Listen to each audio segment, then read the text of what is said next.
prajurit menghancurkan gubuk itu dengan bengis sehingga hancur luluh lantak rata dengan tanah. Bismillahirrahmanirrahim. Assalamualaikum warahmatullahi wabarakatuh. Alhamdulillahirabbil alamin. Wa bihi nasta'inuhu ala umri dunya waddin. Wassalatu wassalamu ala asyrafil anbiya'i wal mursalin wa ala alihi washabihi ajmain. Nah, selamat siang semua anak-anakku sekalian yang soleh dan soleha. Apa kabarnya hari ini? Mudah-mudahan Allah Subhanahu wa Ta'ala senantiasa memberikan kesehatan dan kekuatan kepada kita sehingga kita bisa melalui Ramadan yang penuh berkah ini dengan segala macam aktivitas ibadah yang sebaik-baiknya. Nah, untuk kesempatan kali ini, Pak Rizky hadir di hadapan kalian akan menceritakan sebuah kisah yang berjudul Rintihan Wanita Tua yang Teraniaya. Bagaimana kisahnya? Diceritakan pada satu zaman ada sebuah kerajaan besar yang dimana rajanya itu memiliki hobi yang aneh. Kenapa?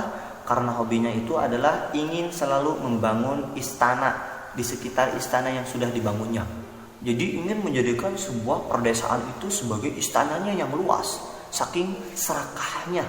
Nah, kemudian pada satu waktu sang raja itu memutuskan untuk membangun istana di tempat yang lain. Beserta puluhan prajuritnya, sang raja keluar dari istana menuju tempat untuk dibangunnya istana yang baru. Nah, setelah melalui persetujuan dari tukang bangunnya, sang raja itu pergi menuju istananya kembali karena pembangunan istana akan segera dikerjakan. Nah, setelah beberapa minggu, dengan batas waktu yang diberikan oleh pembangunnya itu bahwa istana akan selesai dalam kurun waktu 3 minggu saja, lebih dari itu atau 1 bulan kurang lamanya, karena pada saat itu banyak sekali tukang bangunan yang hebat, yang tangguh, sehingga sang raja bisa mempekerjakan begitu banyaknya tukang bangunan. Nah, setelah sekian lama, sang raja memutuskan untuk kembali ke tempat istananya itu dibangun karena ingin melihat keindahan yang akan segera disaksikan oleh pandangan matanya. Dengan semangat, sang raja menghala kudanya beserta rombongan prajurit yang senantiasa menjadi pengawalnya. Nah, kemudian sesampainya di istana, alangkah terkejutnya sang raja karena harapan melihat sesuatu yang indah, melihat fenomena yang indah, dia tidak bisa mendapatkannya karena ada satu hal yang merusak pemandangan. Apa itu? Di pinggir istana itu terlihat sebuah gubuk jelek berdiri. Karena sang raja melihat pemandangan buruk tersebut sehingga menimbulkan reaksi amarah yang amat sangat. Kemudian menyuruh prajuritnya untuk segera menghancurkan gubuk yang ada di pinggir istana tersebut. Dengan seketika, dengan berangusnya, sang prajurit menghancurkan gubuk itu dengan bengis sehingga hancur luluh lantak rata dengan tanah. Tidak ada sedikit pun yang tersisa dari gubuk tersebut.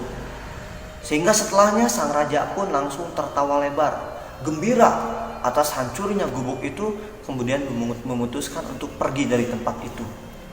Istana yang megah yang hampir jadi tersebut terlihat mewah, sebagai gedung pencakar langit, tinggi, membumbung tinggi-tinggi.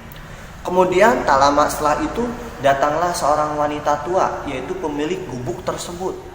Setelah melihatnya, sang nenek hampir jatuh pingsan. Kemudian menangis meronta-ronta, menanyakan kepada siapapun yang ada di sekitarnya tentang apa yang telah diperbuat kepada rumah yang telah disusunnya tersebut. Siapa ini yang sudah menghancurkan rumahku? Tolong katakan siapa? Sampai-sampai sang penduduk pun mengatakan, wahai nenek, yang menghancurkan gubukmu adalah seorang raja yang sedang membangun istana tepat di pinggir gubukmu itu, katanya. Benarkah itu?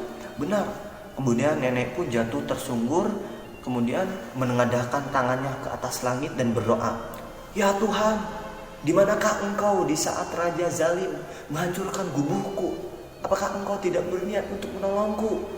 Wanita itu berdoa kepada Allah, di manakah engkau di saat orang zalim menghancurkan gubukku? Tidakkah engkau menolongku? Kata Allah. Karena keluh kesah yang telah diutarakan oleh wanita tua itu yang sudah dizalimi, Allah pun segera menurunkan ribuan tentara malaikat, ribuan tentaranya, yaitu untuk segera menghancurkan istana yang sudah megah dibangun. Dengan seketika istana itu yang sedang dibangun, yang hampir jadi prosesnya, lantas diluluh lantakan oleh malaikat, rata dengan tanah, tidak tersisa sedikit pun, hancur berkeping-keping. Sebagaimana Allah mengatakan dalam hadis qudsi, demi kemuliaanku, aku akan segera menolong orang yang teraniaya itu dalam waktu dekat. Tidak akan dilama-lama. Ketika ada orang terzalimi kemudian berdoa, Allah akan segera menolongnya. Dan Allah pun berkata dalam surat An-Nisa ayat 147, la yuhibbullahu al-jahra bisu'i minal qawli illa man zalim wa kana Allahu sami'an alima.